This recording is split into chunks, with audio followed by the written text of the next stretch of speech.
नमस्ते, राम राम। आज की कहानी हमारी, एक गांव में दो भाई रहते थे। दोनों बहुत अच्छे प्रेम से रहते थे। जब बड़े हुए दोनों के परिवार में, दोनों के बीच में बंटवारा होने लगा। बंटवारा भी बहुत अच्छे से हुआ, पर एक अंगूठी आई बीच में। उस अंगूठी को लेने के लिए दोनों भाई आपस में लड़ने लगे, मैं लूँगा मैं लूँगा।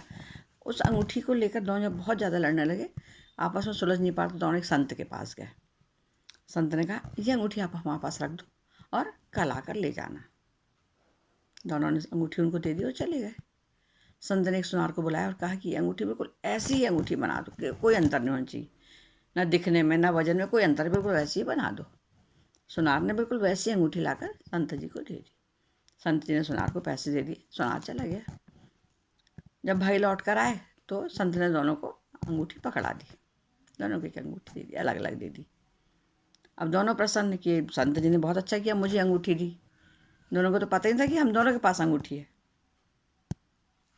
बहुत दिन हो गए इस बात को, बहुत कई दिन बीत गए। दोनों मज़े से रहने लगे, फिर मिल के भी रहने लगे, क्योंकि दोनों को ये था कि मेरे पास अंगूठी है। एक दिन दोनों भाई आपस में बैठे चर्चा कर रहे थे और बात चली कि संत ने मुझे अंगूठी दी। दूसरा बोला, नहीं संत ने तो मुझे अंगूठी दी। बोले, नहीं ऐसा कैसे हो सकता, संत ने मुझे अंगूठी दी। दोनों को बड़ा अचंभा हुआ। दोनों संत के पास पहुँचे। उन्होंने कहा, आपने ऐसा क्यों किया, दोनों को अंगूठी दे दी। संत बोले, अंगूठी क्या चीज़ है, सोना है ना, तुच्छ चीज़ है ना।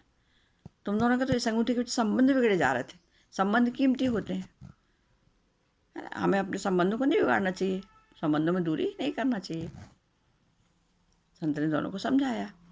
दोनों भाइयों ने इस बात को समझा, आपसी विवाद को बिल्कुल भुला दिया, अंगूठी का मूल्य संत को दिया और खुशी खुशी अपने घर आ गए। नमस्ते, राम राम। एक बात, ईमानदारी, लगन और मेहनत से किए गए काम में हमेशा सफलता मिलती है। हम लगातार उस काम को करते रहें।